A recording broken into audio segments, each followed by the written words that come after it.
Assalamualaikum warahmatullahi wabarakatuh. Nama saya Haris Ubaidillah, NIM 2002026068. Saya adalah mahasiswa UIN Wali Songo Semarang, Fakultas Syariah dan Hukum, Prodi Hukum Pidana Islam, kelas HPI A1. Dan saya siap menjadi oposisi permanen ketidakadilan.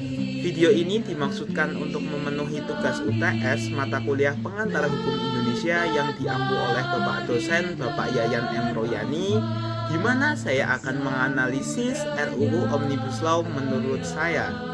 Omnibus Law sendiri adalah metode atau konsep pembuatan regulasi yang menggabungkan beberapa aturan yang substansi peraturannya berbeda menjadi satu peraturan dalam satu payung hukum.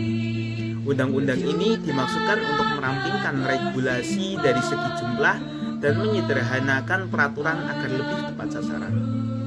Secara keseluruhan, ada 11 klaster yang menjadi pembahasan dalam Omnibus Law RUU Cipta Kerja, yaitu yang pertama, menyederhanakan perizinan tanah, kedua, persyaratan investasi, ketiga, ketenaga kerjaan, keempat, kemudahan dan perlindungan UMKM, kelima, kemudahan berusaha, keenam, dukungan riset dan inovasi, ketujuh, administrasi pemerintahan, kedelapan, pengenaan sanksi, kesembilan, pengendalian lahan, kesepuluh, kemudahan proyek pemerintahan, dan kesebelas, kawasan ekonomi khusus. Sementara itu, seperti yang diberitakan di Kompas pada tanggal 6 bulan Oktober 2020, Undang-Undang Cipta Kerja baru saja disahkan, yang terdiri dari 15 bab dan 174 pasal, yang di dalamnya mengatur berbagai hal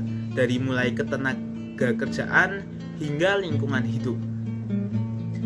Kebijakan pemerintahan dalam merumuskan RUU Omnibus Law mengakibatkan penolakan yang memunculkan kontroversi di mana-mana karena RUU Omnibus Law dinilai merugikan masyarakat seperti kaum buruh, di mana di Indonesia mayoritas masyarakatnya sendiri bekerja di sektor buruh.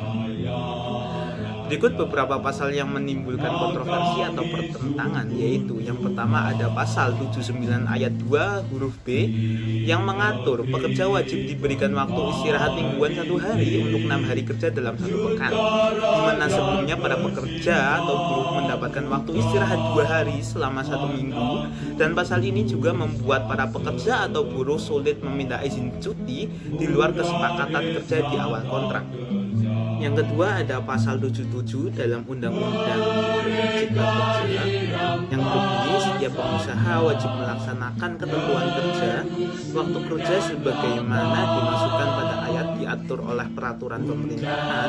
Batasan waktu kerja dalam pasal 77 ayat 2 masih dikecualikan oleh sektor tertentu. Detail skema masa kerja dan sektor tertentu yang dimaksud akan menimbulkan kekhawatiran adanya perbedaan batas waktu kerja bagi sektor tertentu, dan kompensasinya akan dapat merugikan pekerja di sektor-sektor tertentu lainnya karena mereka dapat diminta untuk bekerja lebih lama dan menerima pembayaran untuk lembur lebih rendah dibandingkan dengan sektor lainnya. Pengaturan kebijakan waktu kerja yang tidak jelas dinilai menjadi celah semakin terbukanya eksploitasi terhadap pekerja, yang selama ini saja banyak kasus pekerja yang upahnya tidak dibayar. Yang ketiga ada pasal 42 ayat 1 yang berbunyi setiap pemberi kerja yang memperkerjakan tenaga kerja asing wajib memiliki rencana penggunaan tenaga kerja asing yang disahkan oleh pemerintah pusat.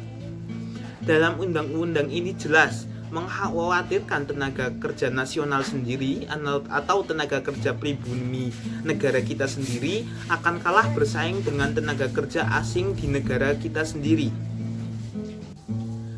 Di antara beberapa undang-undang cipta kerja yang dinilai bermasalah, ada satu undang-undang yang sangat bermasalah menurut saya dan sudah menimbulkan kontroversi di mana-mana, yaitu pasal 170 Rancangan Undang-Undang Cipta Kerja yang menyatakan dalam rangka percepatan pelaksanaan kebijakan strategis Cipta Kerja sebagaimana dimaksud dalam pasal 4 ayat 1 berdasarkan undang-undang pemerintah pusat berwenang mengubah ketentuan dalam undang-undang dan atau mengubah ketentuan dalam undang-undang yang tidak diubah dalam undang-undang ini.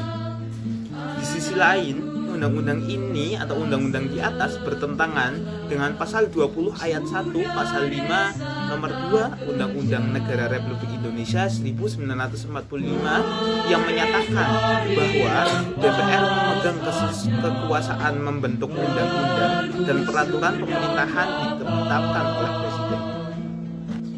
Di pasal 170 rancangan Undang-Undang Cipta Kerja di atas yang sangat menimbulkan kontroversi karena ketika pasal ini disahkan akan ada potensi kewenangan pemerintah yang berlebih yang secara tidak langsung menjadikan pemerintah pusat memiliki kewenangan untuk mengubah undang-undang melalui peraturan pemerintah.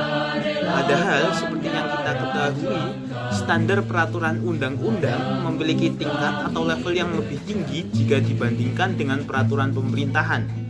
Dan penjenjangan klasifikasi hukum didasarkan asas bahwa peraturan perundang-undangan yang lebih rendah tidak boleh bertentangan dengan peraturan perundang-undangan yang lebih tinggi.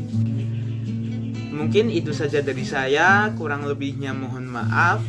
Ihdinas siratal mustaqim. Wassalamualaikum warahmatullahi wabarakatuh.